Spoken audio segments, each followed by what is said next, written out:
All right. Well, good morning, everyone. Welcome to mid-November. Glad you all could join us. This is Mariah. Mariah joined us this week, and this is Jennifer, and she is planning to join us, or at least visiting to see if she wants to join. See if she likes us or not. Don't let her. Oh, Jamie coming down the hall. Her boots. I didn't know somebody was coming in the front door. So, congrats to everybody. Morning. Jennifer, Mariah. Hey, I haven't met you. This is Jamie. Nice to meet you. Jennifer. Jimmy's eating out here, but he'll come in a minute. Full house today. We got a full house. It's a great meeting. He's eating his yogurt. Right. So we're going to get started today. We have a very special guest with us, Bryan Wright, who is an appraiser, is going to go through some appraisal stuff with us. We have a presentation that he will present here in a few minutes. Is that Angela? Hi. Hi. So I'm going to go over our core value real quick, go through some announcements, and then we'll get to Bryan. Core value. We believe faith and family should come first and are precious gifts to be savored. We will always create margin for both. We want to serve our clients, but we also want to serve our families well. We encourage margin and time off for our team members and want them to have a healthy work-life balance. Our hope is to see our team thrive personally. So you guys often, when I'm teaching, you'll hear me say that balance, and I'm stealing this directly from Bryan Buffini. Balance looks like this, because in our businesses as individual and private contractors, we are always balancing life versus work. And it's very easy to, especially in the spring selling season, to get out there and you're just working from 5:30 a.m. until midnight every day. But scheduling time for your family is super important. When I finally learned that I could time block my family and say, if somebody called and said, hey, can I see a house? And I had a football game, I'm sorry, I'm already booked. And once I was able to say those words, I'm sorry, I'm booked. Can we do it at tomorrow morning? Can we do it at 3 instead of at 4:30? Once you're able to say that, this balance stuff gets a whole lot easier. But you making that decision that your family is just as important, if not more important than your business, is a super big win for you. So I encourage you. One of the things we've talked about this fall in Pathway to Mastery and 100 Days to Greatness is time blocking. I encourage you to use that time blocking. Put it on your calendar. Remember, it takes 4 days a week to win the week. That's it. First 4 times a week, and you win the week. That's the key. Okay. Upcoming events, December the 6th. We have our agent website day, which we'll be creating websites. I sent you a link in the email Sunday night that tells you all of the steps that you must take to come to Wednesday and schedule an appointment. You have to go to the Drive folder, upload your pictures, upload houses that you've sold, upload testimonials, everything that's in there, but the link is in that Sunday night email. I'll send it out again this week so that you get another copy. Really quick on that. I had a couple agents say, hey, my headshots are crap. We couldn't get a headshot photo photography session together because our photographer is booked for our storytelling marketing stuff till the end of the year. So we were trying to get you guys some headshots, fresh headshots, but we couldn't get that together. So if you don't like your headshot, or you're like, man, this is trash, I don't have any good photos, just put in a note there to Victoria, hey, leave my photos blank, and I'm going to add them in myself later. So what we'll do is we'll create the template for you. Victoria will probably put in just a stock photo, and I'll get with her, and then we'll teach you how to log in, because once this website is up and running, it's yours. You have to log into it. You paid for it, right? You paid for the domain, and you pay for Squarespace. It's very cheap, but it's yours. You own it. So we'll teach you how to log in before you leave. And then you can edit and upload if you don't like the wording or something. And you want to you know what? I want to add in a section. I want to do this. You can customize it as much as you want. It's very user friendly. Or just come talk to us one day and we'll figure out a time, get a time on the calendar to update that. But we'll teach you how to upload your photos there. So if you don't like your photos, everything else you've got to fill in. You got to fill it in. But if you don't like your photos, or you're just like, I can't stand this, then just put in there, I hate my templates. Put in templates and I'll add them in later. So, but you gotta, She always joins from her other Gmail account. yeah. You gotta fill in that stuff to get the website though. And then Mariah and Jen, we just need to send you guys that, and y'all make sure you fill it. Did you get that? I don't think so, but I'll double check. Okay, we'll all get with you guys after this. We'll make sure you get all that.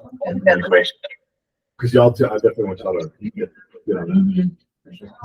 Okay, so that is 3 weeks from today is website creation day.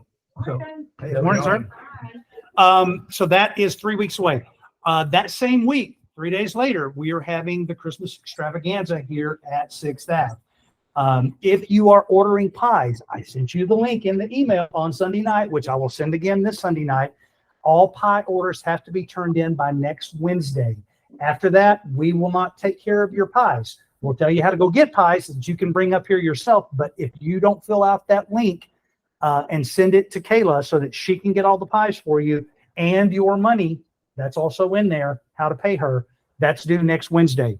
Can I add something real quick? We talked about, I'm probably just going to order like some extra pumpkin pies, just in case like somebody shows up that wasn't expecting order. So that's just And I just know from like the last, like party on the patio, we had RSVP, and then like the last minute, we had more people RSVPing. So we talked about, I'm just gonna pick up like 5 extra. and do the cheap ones. I can so eat them. We'll give them to Jamie. Jamie loves pumpkin. Pumpkin pie? Ooh, I'll do it like that. With extravaganza. Yes, we are. So it starts at 12. Photo sessions, the free photo sessions will start at 1. And we'll have Mr. and Mrs. Santa Claus and a live reindeer. We're going to have holiday drinks, and I think they're going to try to do a cookie table or something, cookie decoration table for people. So I've got 8 people signed up. If you haven't done a Google form, look on Slack for Holly and Tasha's email about how to do that if you want to do that. But we have 1 week left to order your pies. And we do have the marketing flyer that we use. I don't have to use ours, but we have it all information on there if you want us to send it to you. Yep. It's in Slack. Okay. So then the day after that, excuse me, the day after that, and I'm losing my mouse here. Okay. The day after that is our Christmas party at Joe P. Garcia's. And we will be starting at 6 or 7. It says 6 on the invite. So fashionably late, you can get there at 6:30, you'll be fine. But it's across the street from the main entrance at Joe T. Same place we had it last year. It's holiday casual, holiday business attire. Jimmy's going to be wearing jeans. I'll be wearing jeans. Dressed appropriately. Nobody needs to wear a ball gown, okay? Except Tasha. Tasha, you need a ball gown. Okay. Is the Christmas party like kid friendly, or is it like No kids. Obviously, like baby, like people bring babies. Okay. Infants are okay? Yeah. But yeah, no, The toddlers. probably not toddlers. Yeah. Okay. There will be drinking at the bar. Maybe one more year and then I'll. Okay. The following Wednesday, the 13th, is the funnel day. That's where Jamie's going to be here with us, and we'll talk about how to make your website a funnel, how to get all that, and we'll help you use your website on the 13th. So Wednesday, the 6th is creation. The 13th is the funnel. Okay. That's all my announcements right now. One thing that I do want to back up, because my brain forgot to tell you about our core value today, is creating margin for family. This is that time of year that you want to be creating margin for family. It's not a time to totally walk away from your business. This is, in my opinion, one of the greatest times for the reach outs, the text messages, not a mass text on Christmas morning. Merry Christmas. Please don't do that. If you do that to me, I'm just kidding. But it's a great, go ahead. Janet, did you have something? We heard sound. No, I'm sorry. I didn't realize you could hear me. I was laughing at you. Okay. Well, that's a good thing. People usually do laugh at me, but it's a great time to reach out. It's a great time to send your A's a Christmas card. That is a great thing to do, to send out, that let people know that you're thinking of them at this time of the year. Okay. With no further ado, I'm going to take a minute and introduce Bryan Wright. Bryan has been with us now for about 4 months, 5 months, 6 months, about that. Been there somewhere. He has been a realtor for 3 years. He's been an appraiser for just over 2 years. And Bryan has a presentation that he's going to share with us. I can drive and you talk, or you can drive and I'll sit down. Yeah, if you just open it up and I'll. Okay. Yeah. let me get over here to this. If I can find where I put it right here.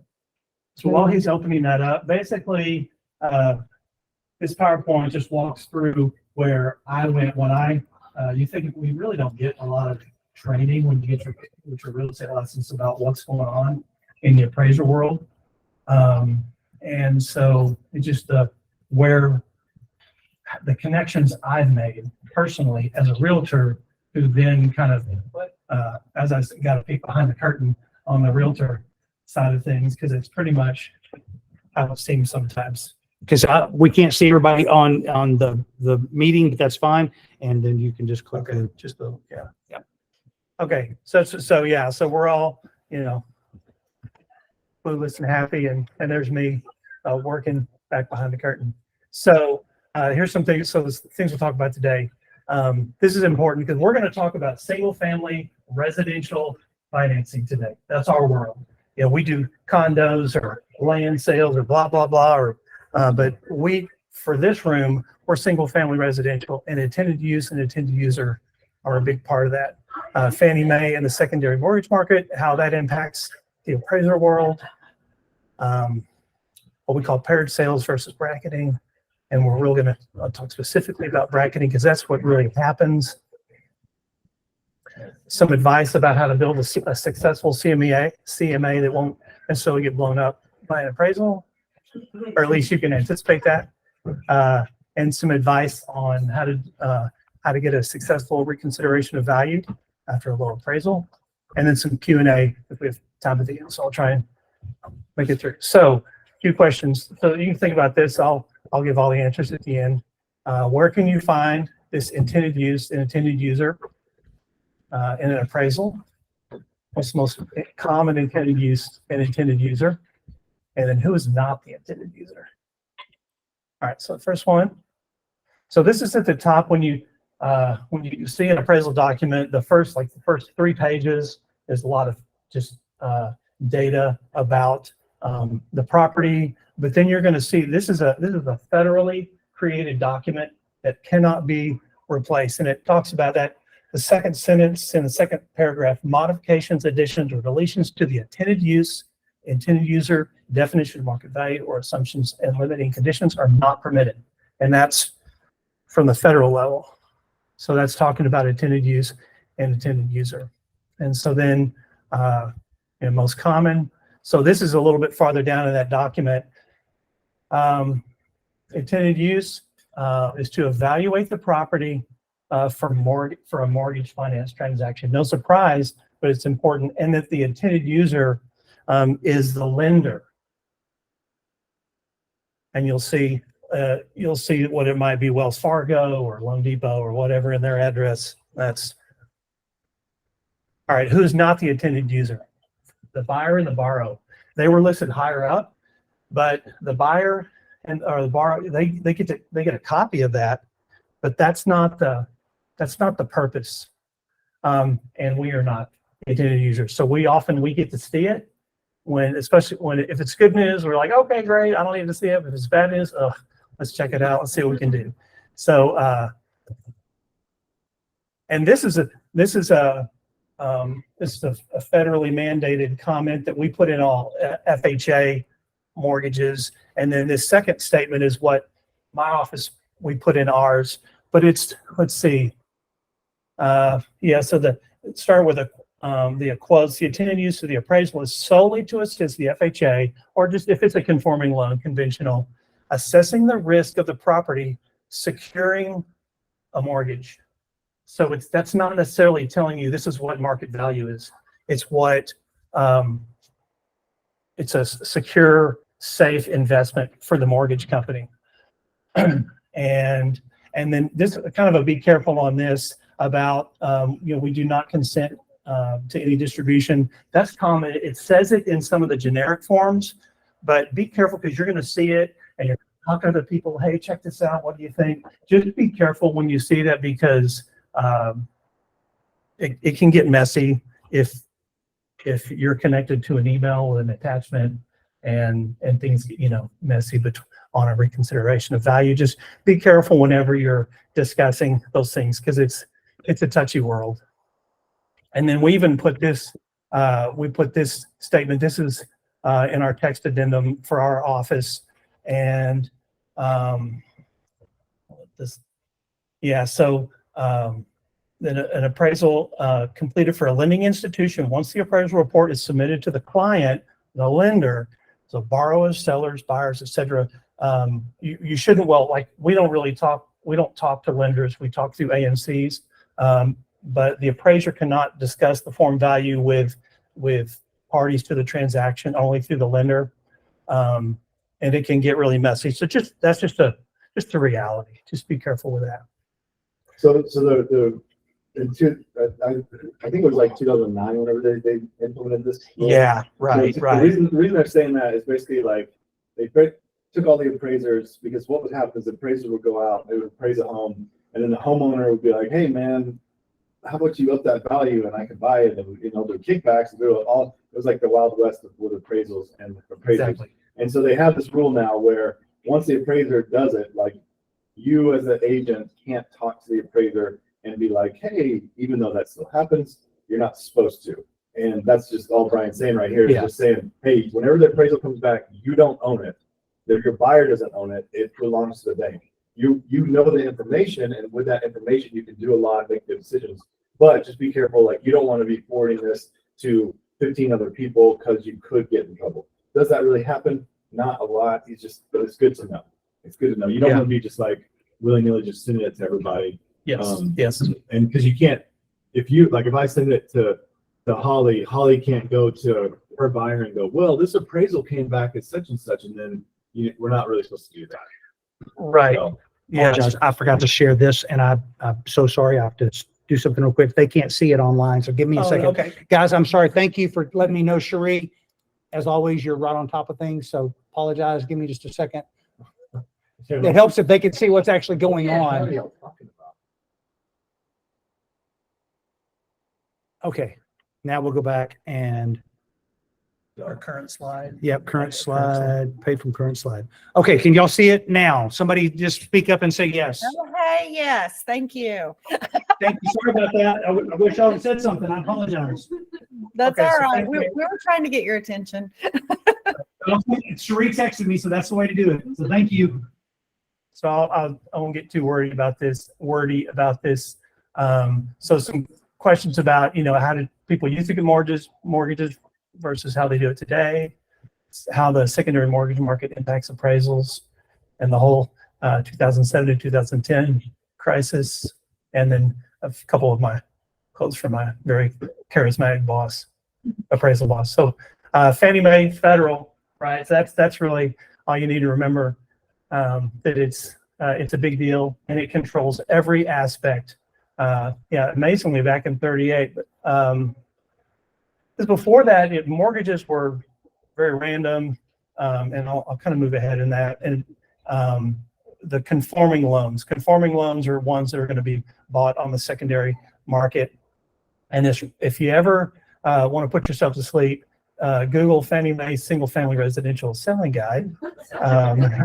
And it governs, and it is every aspect from how people will apply for a loan with a mortgage company all the way through the appraisals and how they're sold on the secondary market. So 1,200 pages, and just our section alone, 100 pages. Oof. So we have to be aware of all that stuff. So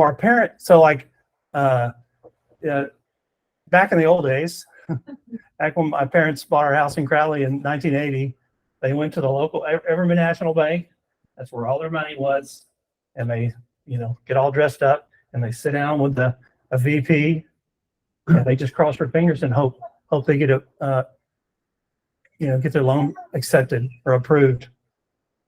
The approval is all in-house, and the bank held the mortgage for the life of the loan. It's like, okay, maybe this bank has $100 million well, that's a lot of money. So maybe they have $20 million to give a mortgage.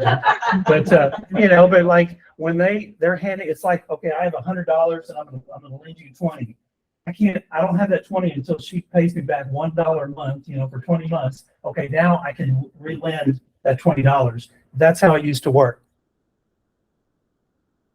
And so today, of course, everything's online, and multiple levels of agents, underwriters, blah, blah, blah.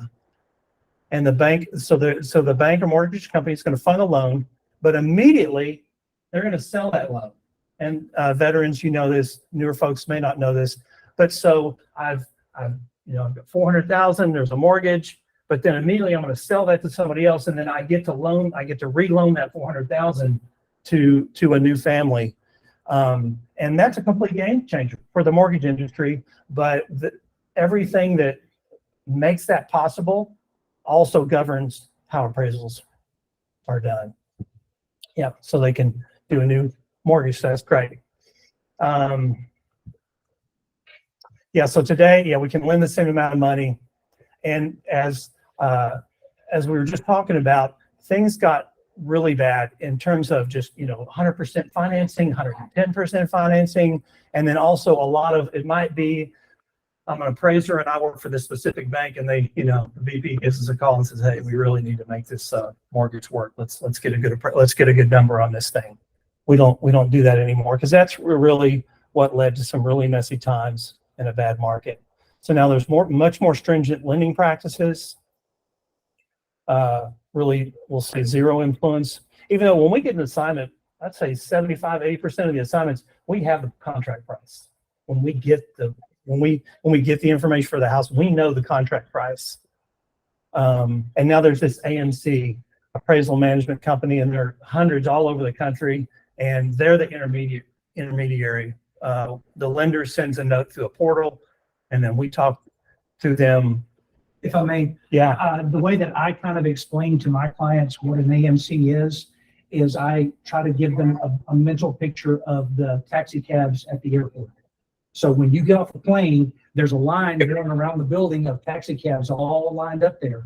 And as you walk out and you go taxi, the next one in line comes to you, because that's the way this works. Is they're not assigning Bryan to go do Greg's deals every time. Right. They're going to assign the next appraiser in line. Or even, can I add to that? Absolutely. It's 10 taxi cab drivers from all, but I'll drive you for $20, and I'll drive you for $19, and I can get you there in 10 minutes. And this writer goes, well, I can do it for 20, and I'll probably get you there in 12 minutes. It's like that. There's a bidding process, and we're all submitting bids. And we have a guy that is he's a young guy. He's awesome. That's all he does is check the email. And if we don't bid in 1 to 5 minutes, we lose the job.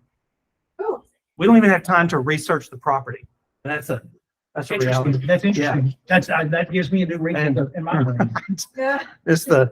All right, to quote my boss, and this is kind of goes back to that statement about FHA. That we are assessing the risk for lending purposes. And this used to bother when I first got there. I thought he was so conservative. And the joke of, I'm the only realtor in our office, of all the appraisers. And everybody was like, well, we need to push some numbers. Oh, let's give Bryan this report. He always sees the bright side of values. And then Kenny, my boss, is like the most conservative side. But it's true. When something happens for some reason, heaven forbid, a family forecloses, I have to, the bank forecloses on a loan, the bank immediately wants to sell that property and get it off their books. Well, if we say it's worth one number and they can only get it for another number, they will report us to the licensing board, and we will lose our license. It is that serious. It happens all the time. Well, and I was going to say, one thing that I think I learned recently about appraisers is that y'all are tied to that appraisal for the life of the loan, correct?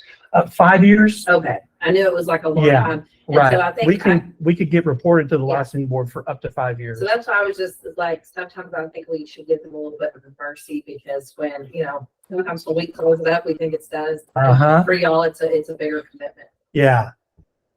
And this is the truth. We're just trying not to get in the way, because I can tell we did. I just, as I was putting this together, I got so many different stories, but there's a D.R. Horton neighborhood up in Boyd, and a lot for my office we get to do like when a lot of Meritage, LGI, D.R. Horton, when they open a new phase, my office is the one that does the appraisals to kind of set the sales price for those same models that are going to be in the new phase. Well, they were open this, brand new, and we came in a little low, at that DR Horton, and that was 8 months ago. I think we've gotten one other house in that because we came in low, they didn't like it, they stopped calling. So That's something too, that, so yeah. one thing that I always tell my clients is because, you know, we're running comps. I think I probably talked to you about this when we were doing my open hills, but you can get 5 different agents in a room. We're all going to run comps a little different. And it's all going to be in range. Same thing with appraisers. I know that Yes. Bryan shared with me too, that I didn't know this until this year, that even lenders have their certain criteria too, that they put on, you know, maybe as stipulations for on Right. appraisers, Yes. you know, and so Yeah, no doubt. I always tell my clients, because I'm like, yeah, sure, we can list of this. I'm just giving you the historical data, the market trends right now. But if the appraiser is technically going to be the end all be all because the lender won't lend on if it's, Yes. you know, more. I said, but they're not out to break a deal. Like Right. they're going to get you the closest they can get with the valuations that they do. They are not out to break your deal. So if it comes in low, they're not trying to be like, no, you know, all that. So that's what, yeah, Right. that's what I always tell them. They're not out to break deals. They're going to try to, they see your contract price. Yes. They're going to try to get as close as they can to that, you know. We really are. Unless you get just a bad appraiser. And Yeah. so that's sometimes- Well, There's a few out there. I Yes. have to They're- at least well, 2 appraisers. Yeah. Arrogant. I mean, I'm Yeah.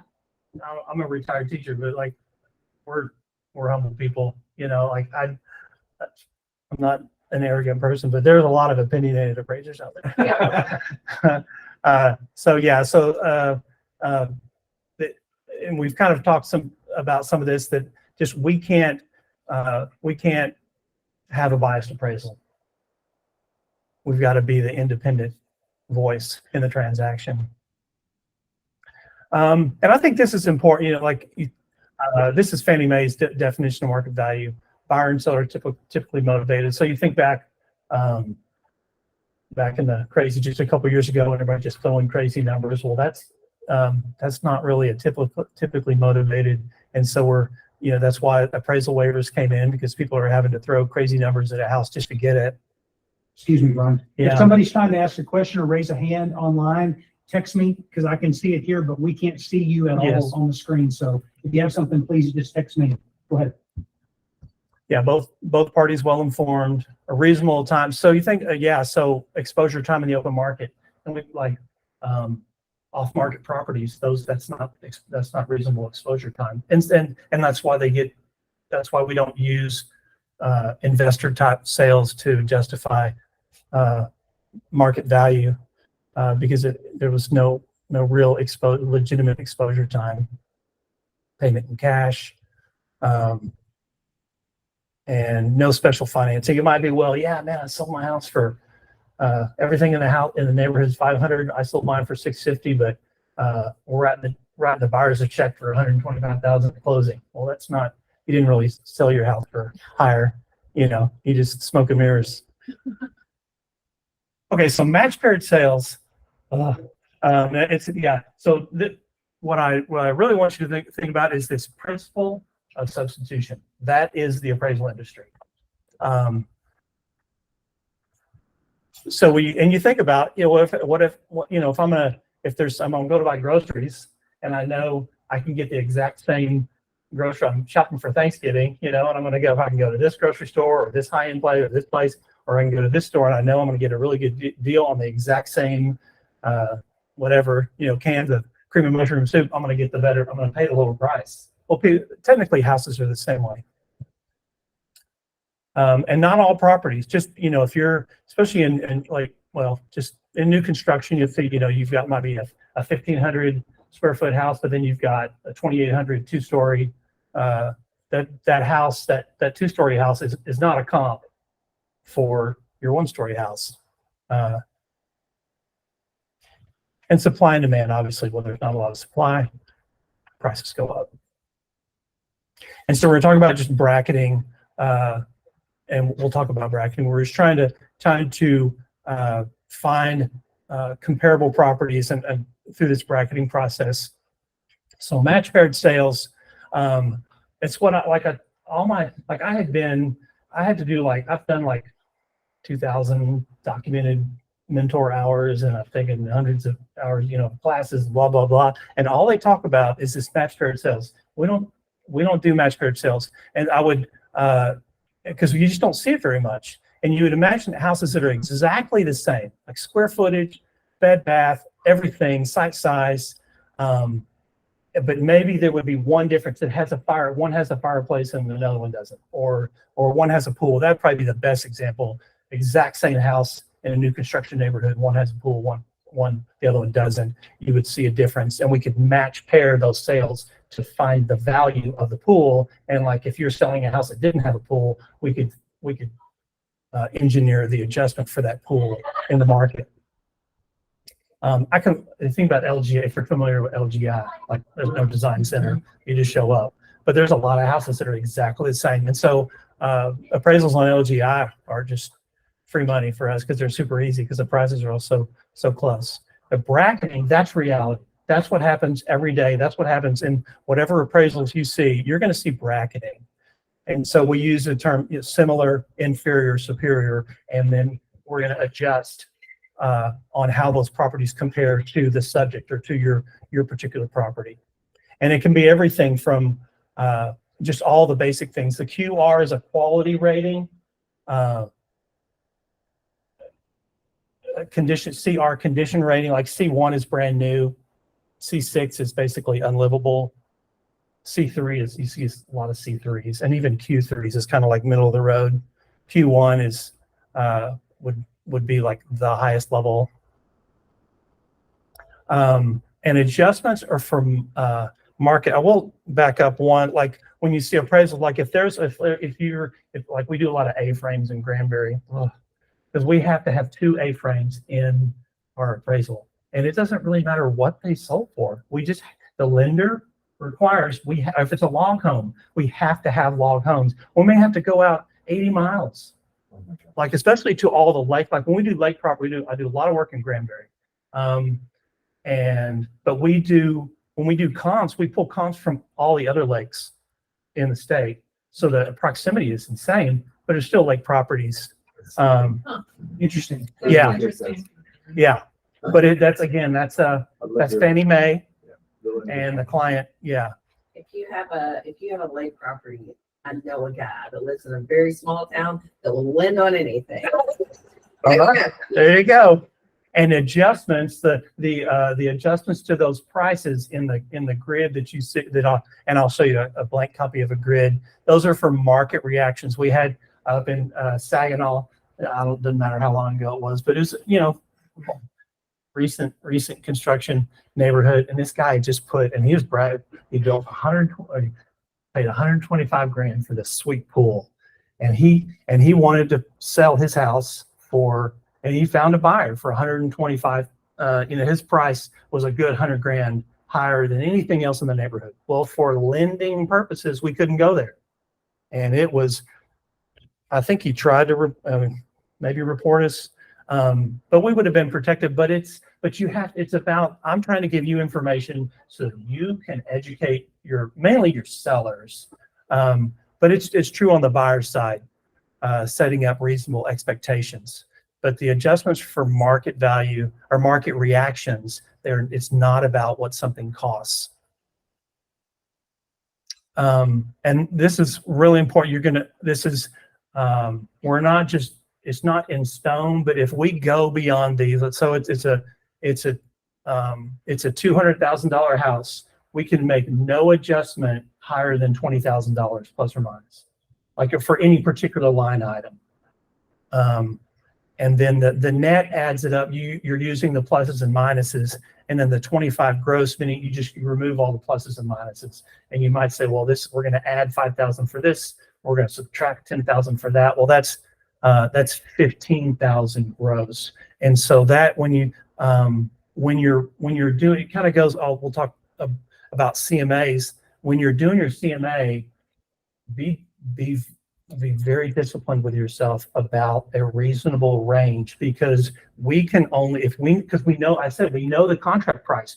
I can only go so far plus and minus, and I still have to bracket. I have to include houses that are less expensive than your house, and I have to include, Fannie Mae says I have to also include houses that are more expensive than your house, and then compare the two, which ones are inferior or similar or superior. And So the reason that those rules exist is so that the market doesn't just go out of control and out of Yeah. whack. So if you're in a neighborhood with 100 houses, right, and one house has a pool, heated tile floors, and spa inside, and they did all these like upgrades that cost $100,000. The homeowner is going to be like, my house is worth yeah, I want to get that $400,000. money back. I Yeah, put they all want, I right. spent $100,000 to my $300,000 house is supposed to be worth 400. Well, what Brian's saying is like, appraisers, they can only go 330. Like, so they're like, tough luck. There's no bank that's going to lend over or appraisers Right. at 330. So whenever you're meeting with people, it's really good to know how the appraisal system works, because when you go to a listing and it's the nicest house in the block and it has all the amenities, the pools, the spas, the $100,000 worth of upgrades, you're going to have to go and tell them. If you go there saying, sorry, your house isn't worth this much, they're going to be pissed. But if you go and say, hey, listen, this is how the appraisal system works. Every house in this home, in this neighborhood is worth, your comps is worth around 300,000. You put it $400,000 in there, but the most anyone's going to be able to get this house, like buy this, get a loan for, is 330. The way the appraisal, and you can explain the appraisal. So now the appraiser and the banks are the bad guys and not you. Yes. You are just bringing this information. And so that's what Right. Brian's saying is, so, I mean, just kind of like, as you know that, whenever you get whenever you run that comp sheet, there's only that 10, maybe 15% that they can even add on for all those amenities. Yes. So, I mean, you're stuck, so. If you're going aggressive on list price, you're looking for cash buyers, or you need offers with cash, and you tell your seller that. And if we get it, great.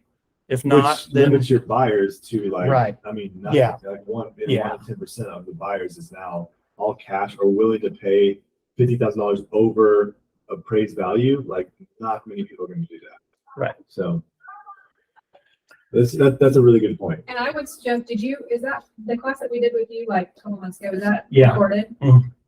Which class? The one that we talked about, like. when you your did your Excel, tapes of the your appraisal. Excel file. I'm Yeah. gonna be doing that class in January. Okay. Class is gonna be Yes, January. I would highly suggest either going to that class or Mhm. rewatching the one that you did, because that was super beneficial, even for agents that have been in the business for Right. a long time, Yeah, and it could be a little mind blowing, but don't hang your hat on price per square foot, because when appraisers, we have to, like, you see all those things that we have to adjust for. If all we did was adjust one thing, price, but we have to adjust for everything. So if you just focus, and we literally use it, we acknowledge price per square foot, but it's after like I've done a report and I take it to my boss and we sit down and he just goes through it and tells me what I need to do better. But then on value, the last thing he looks at up at the top, price per square foot. And as long as I'm in that range, if whatever the high-low range, if I'm somewhere in the middle, we're good to go. If I'm too high, then it means I'm pushing numbers, or if I'm too low, I may be able to raise the value of the appraisal, but it needs to be in there. But try and broaden your vision just a little bit.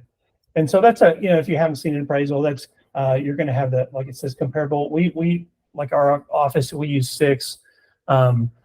We'll do 4 sales and 2 listings. It's kind of our method, but you're going to see the pluses and minuses, of the comps, and it's important to take time to really wrap your brain around the numbers that are put in there. So this is just some CMA stuff. Yeah, just let the data guide you to a value.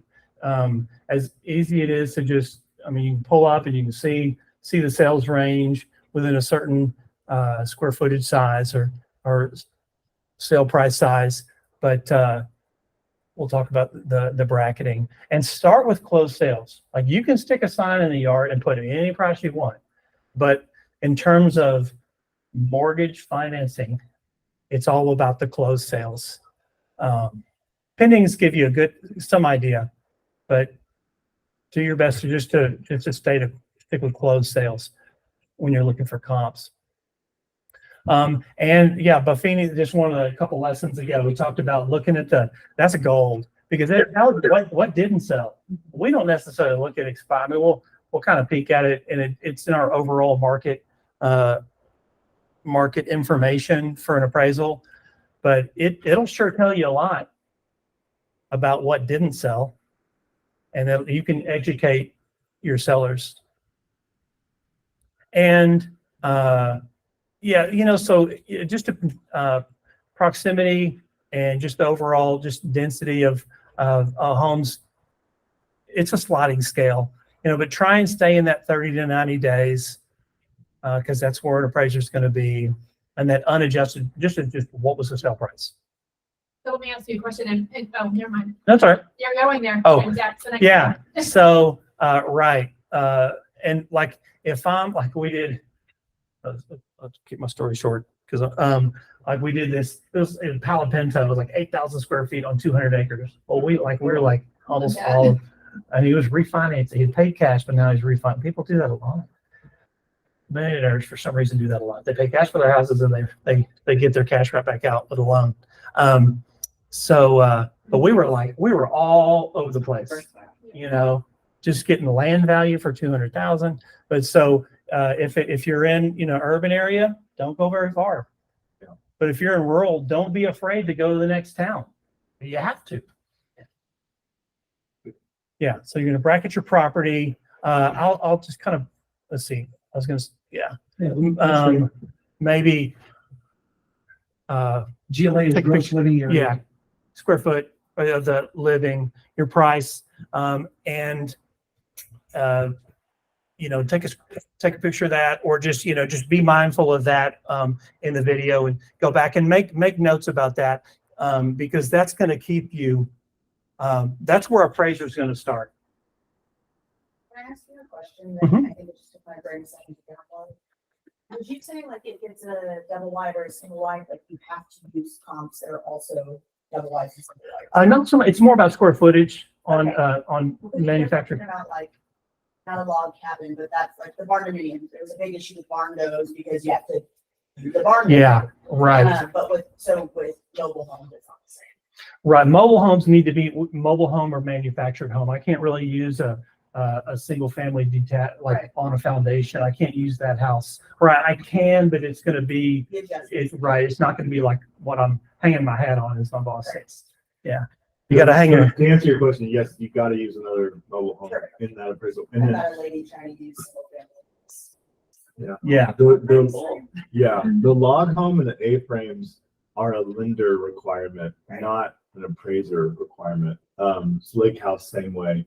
So, yeah, it's just the lender, because the lender's just trying to sell it to Fannie Mae. So they're having to use their. Especially like- Yes. Fannie Mae Parameters. is great, except when it's not. Yes. For A-frame, lake house, log cabin, there's some, anyways, The so barn dominiums are- stucco, like, Adobe, yeah, Or burn underground. underground. Right. Oh my No, God, thanks. dude. We don't take those jobs. Yeah. But sorry, there was one more thing that, so if you're urban, you want to, or suburban, stay in the same school district, but, educate yourself about school districts and, Oh, yeah. and just how attractive they may or may not be. If you're more urban, think about the high school pyramid, or if there's a particular elementary that's really good, things like that. Okay, so answer this, so it was always recommended, but then last year became the standard. And this is really just trying to educate about. Sometimes you get burned. Like if you got an older home, it's enclosed porch. One of my lifelong friends, his mom passed away about a year ago. I ended up with, and so dad wanted to sell a house, and it was listed on the tax records for 1,300 square feet. But even when I was in elementary school, they had added a bedroom and a whole bonus room on the back. I measured it; it was 2,000 square feet, and he had there were investors bidding on a 1,300 square foot house, and I just tapped the brakes. Whoa, this is a 2,000 square foot house. You can sell it as though, and he did, and he ended up getting about, he get 50 or 60,000 more. It was still investor, like a foundation. It needed everything, but still, it's just amazing. And wall height, so wall height, if think about an A-frame house, anything that where the walls are under 5 feet, they don't count.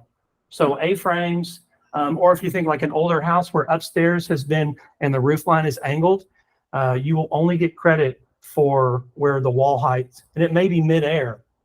You know, there's all this extra space, but your GLA is going to be different in situations like that. That's really important for older 1920s. Yeah. homes. Everybody's converted their attic, and then they did like some crappy attic conversion, and the walls only go up 3.5 feet, and then it's all slanted because it's a huge attic. Doesn't count as a bedroom. Right, or a very That's- limited It's 5 slice, feet. Yeah. It only counts if it's over 5 feet. 5 and higher. Yeah. And it has to be, oh yeah, so it's got to be, does it have AC? If it doesn't, it's probably not going to count in GLA. And can you get to it from the interior of the house? Like a garage apartment, that's going to be like an ADU. It's not going to be in your like main GLA. And the top floor has to be 7. There you go. Right, yeah. And 50% of the room has to have if you have just like it's again up in the attic and it's just got maybe 3 feet, that's 7 feet, like that whole room wouldn't count. And we didn't make that stuff up. It's again just federal mandates. And call me. I will come measure your house. And like at most, $150, right, $200, something cold and frosty. No. $500. Right, not even, whatever. I will come out and Not give for you a thing. free. A cold beer. Right, that what you're something saying? cold, and right, frosty. You want a beer? Okay. Yeah, and site size. Just don't assume that it's auto-populated. And again, it's about nothing personally against Hood County, but I'm going right after this, or I'm headed to Granbury for a mobile home, and I'm looking for comps, and there was this one where it said like 0.05 on the site size. It's just laughable, and it's literally on an acre. And like people, when they're searching, if they, I want a big lot. Can you just filter for half an acre to an acre? Well, that your property's not going to come up. And this was like, it was just an acre, and I'm trying to bracket site size, and I'm Tax had it at 0.05. But if you go on the listing and then you click over to parcel, it will show you the measurements, and it doesn't even match what's in the tax records. I don't know what. Hey, another thing about Hood County is their property lines are a little Yes. squirrely as well. Right. I mean, there's some It's weird stuff. in It's that a mess. county. So watch yourself. Yeah, major. Oof. And so reconsideration value. We know going in, we know that if we don't hit contract, we're going to be slammed with revision requests. It's just like they'll find typos or whatever. It's just, and loss of business. It happens. We kill a deal, and all of a sudden we stop getting emails from that lender. So what if you get a low appraisal? Number one, just read the report. How many times we get reconsideration of value, and they will send comps that are already in the report, and we're just like, no, if you're not going to read the report, like, no. And so just read the information, and not all the generic stuff. Just like look at the grid, look at there's going to be something called sales comparison approach, and it should be like a page or paragraphs. Read it. Read the reconciliation. Yeah. So there's text. Additional comments. There's going to be an addendum where there might be a reconciliation. We're just talking about all the information we've done. Read it and see what they say. Then do that. Yeah. So you're going to, on one of the pages, that summary of sales comparison approach. Now we just say see addenda, and then we have like a whole page of stuff. Brian, whenever we always when flipping homes and stuff, when we fight it, we would always, when we did the reconsideration or ask for reconsideration, we'd always ask to drop, or we would try to find a better lower comp instead of a better higher comp. Finding a better higher comp was always difficult for us for some reason. And it just looks like you're trying to push numbers. You just Exactly. want a higher number. Yeah. That's great. So we always try to take out the lowest comp and find a better lower comp. And then we also, on the higher ones, we asked to add in, if they didn't hit their 10%, then we would always ask to add in value there. Yes. And that was our approach to fighting. That's really good. That is, yeah, Let's go. It's a little sneaky, manipulative a little bit, but Well, if you're you're trying to help your client out. But you're speaking their language. Yeah, you're speaking their language. Yeah. Yeah. So if you need a reconsideration, you're like, dude, this appraisal is crap. Don't try to insult them and tell them that, because that is not going to work. Like you'll No. get a no like that. Go back and look at their lower comp and find a better lower comp. That brings up your value so much more than any other thing. And then on your higher comps, just try to add in like, you know, it's also had white oak and not red oak floors. White oak is 3 times more expensive. Can we add in $5,000 more for those? And they'll do it. They'll do it in a heartbeat. And you do Yes. that 2 high houses, take out a lower, and you add $20,000 of value, like just like that. Brilliant. So that's just a little sneaky flipper advice. Yeah, so just just kind of read the report, dig into it. We're pretty much putting most appraisers are going to say like we have 6 comps in the report, but it's really just the first 3 that are impacting weighting the value the most. And it's just the others are just for bracketing or to put in a listing. Listings don't, if they're whatever listing, the listings are not part of the value. It's a client condition. And why did they use a particular comps and the justification for the adjustments? And if there's one, like you go back, you've done your homework before, this will be on the listing side. You've done your homework, and you're looking and you go back to your notes and they didn't use, that's a really good comp. Send it, and there's no doubt when we get good thought-provoking reconsiderations of value, we will change the value, because it helps everybody. And disregard active listings. So how do you feel about, like, I know on my close ones, I will actually put my comps out for the appraiser. Do you ever look at this? I never know, like, if they actually take them, but I'll Not so give much. my explanation as to where we came up with that number and use comp and put the comps out that I used. I would say the more information, the better. Yeah. Odds are they're not good, it's like, don't tell me how to do my business, Right. Kind of thing. But still, it just, and at the very least, but I can tell you that when realtors give me comps that make no sense, I'm like, they don't, like, I need to just go, I need to have lunch with this realtor and just talk to them. But then I get comps that are really good and like, okay, like these might be good, and I'll make sure that we at least consider them. So what is something helpful, like, you obviously want to leave like a list of like upgrades and things that they've done recently and how maybe they differ from neighboring houses. Compared to reference it, like this is one on the same street, sold 2 months ago. This is how our house is equal to, I make my or notes. this is what makes ours superior. And next time you talk about Tidewater. Oh, well, yeah. Basically, like it's pretty much to the point that if we don't hit value, we have to just pick up the phone and call the lender and say, all right, can you just go ahead and send a reconsideration of value because we're not going to hit. I've only been hit with that one time, the Tidewater, and I literally thought that I had no idea. Like, I didn't know this is quite, I mean, like That's a new, 8 or 9 yeah. years or something. He was like, we're having the Tidewater initiative, and I'm like, is this a military operation? What, dude? Yeah, that was interesting. Yeah, so look back at your CMA, reasonable arguments, right? Don't make an argument about price per square foot. Don't do it. Best sales are the most recent and the closest. And when in doubt, shoot me an email. And just like, okay, this is my address. Don't send me the report. Send me your address and the comps that were used and some things that you're thinking about, and I will be more than happy to help you out.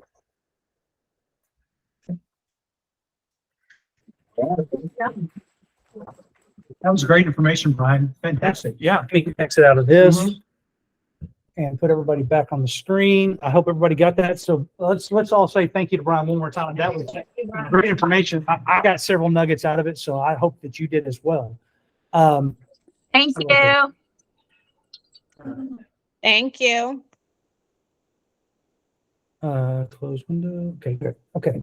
That should stop. Okay, so that's it for today. Again, I'm going to do my Price is Right class in January. We're also going to be doing some compliance stuff that if you haven't taken the broker responsibility course in your CE as you go through this stuff, highly recommend it. A lot of nuggets in there that you don't think about every day, but the broker responsibility course, I have to take it, obviously.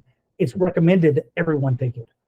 Everybody has to take the new 3 hours of contract in their CE every 2 years that you're renewing your license, but that's a really good course. It's 6 hours, easy.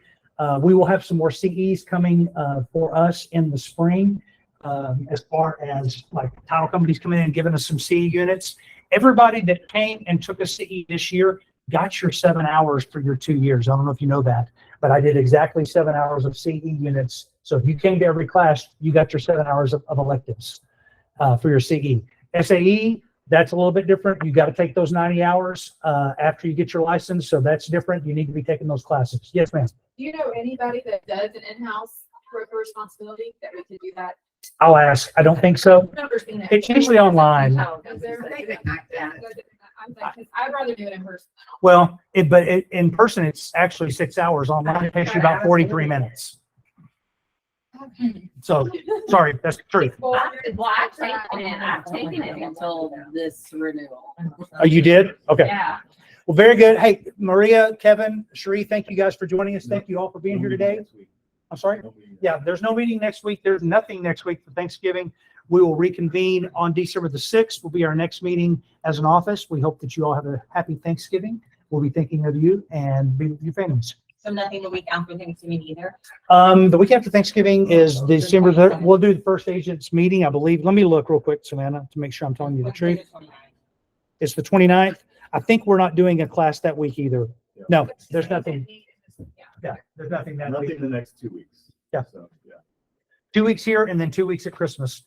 In between, we'll do our website stuff on the 6th and 13th and the Christmas party and the extravaganza and all that fun stuff. So we've got a lot packed into that 2 weeks between Thanksgiving and Christmas break.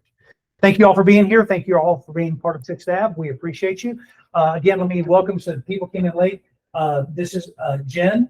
Jen is considering joining us and we're going to twist our arms. Yeah, Excited. Yay. Really And this is Mariah. Mariah just joined us this week, and we have Ashley Tucker, who did not join us today, but she joined us as well on Monday, or actually last Friday. So we'll welcome them and welcome. Yes. Hope you have fun. Hope you enjoy what we do here. Thank you guys very much. That's it. No, I just checked it away. We got it. We can do about the, website. Oh, yeah. Yeah. I want to get you guys Well. hooked up with that. Yeah, start.